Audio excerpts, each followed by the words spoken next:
আয়াত 23 লিকাই লা তা'সাউ আলা মা ফাতাকুম ওয়া লা তাফরাহু বিমা আতাকুম ওয়াল্লাহু লা ইউহিব্বু কুল্লা মুখতালিন ফখুর।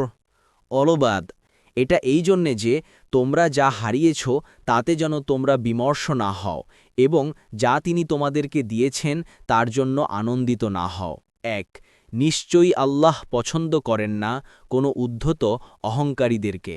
২ তাফসির ১ নং ফুটনোটের বিবরণ।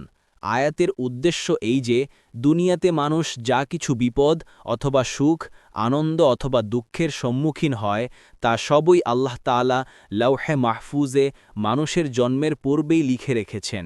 হাদিসে এসেছে আল্লাহ তাআলা আসমানসমূহ ও জমিন সৃষ্টির ৫০,০০০ বছর আগে যাবতীয় তাকদীর নির্ধারণ করে নিয়েছেন। মুসলিম ২৬৫৩। এই বিষয়ের সংবাদ তোমাদেরকে এইজন্য দেয়া হয়েছে যাতে তোমরা দুনিয়ার ভালোমন্দ অবস্থা নিয়ে বেশি চিন্তাভাবনা না করো। দুনিয়ার কষ্ট ও বিপদ আপদ তেমন আক্ষেপ ও পরিতাপের বিষয় নয় এবং সুখ স্বচ্ছন্দ এবং অর্থসম্পদ তেমন উল্লসিত ও মত্ত হওয়ার বিষয় নয় যে এগুলোতে মশগুল হয়ে তোমরা আল্লাহর স্মরণ ও আখিরাত সম্পর্কে গাফেল হয়ে যাবে। প্রত্যেক মানুষ স্বভাবগতভাবে কোনো কোনো বিষয়ের কারণে আনন্দিত এবং কোনো কোনো বিষয়ের কারণে দুঃখিত হয়, কিন্তু যা উচিত তা হইছে বিপদের সম্মুখীন হলে সবর করে আখিরাতের পুরস্কার ও সওয়াব অর্জন করতে হবে এবং সুখ ও আনন্দের সম্মুখীন হলে কৃতজ্ঞ হয়ে পুরস্কার ও সওয়াব হাসিল করতে হবে। দেখুন ফাতহুল কাদির কুরতুবী। ২ নং ফুটনোটের বিবরণ। এ আয়াতে সুখ ও ধনসম্পদের কারণে উদ্ধত ও অহংকারীদের নিন্দা করা হয়েছে। বলা হয়েছে আল্লাহ উদ্ধত অহংকারীকে পছন্দ করেন না। উদ্দেশ্য এই যে দুনিয়ার নেয়ামত পেয়ে যারা অহংকার করে তারা আল্লাহর কাছে ঘৃণার্হ। কুরতুবী।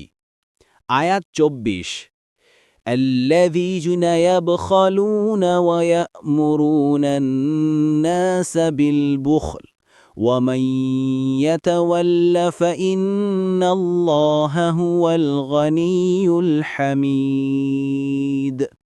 অনুবাদ যারা কার্পণ্য করে এবং মানুষকে কার্পণ্যের নির্দেশ দেয় এবং যে মুখ ফিরিয়ে নেয় সে জেনে রাখুক নিশ্চয়ই আল্লাহ অভাবমুক্ত চিরপ্রশংসিত। পরবর্তী তাফসিরে যেতে ভিডিওটি শেষ হওয়ার পূর্বেই এই বক্সে ক্লিক করুন। ভয়েস বা উচ্চারণে অনিচ্ছাকৃত ত্রুটি ক্ষমাসুন্দর দৃষ্টিতে দেখবেন ইনশাআল্লাহ।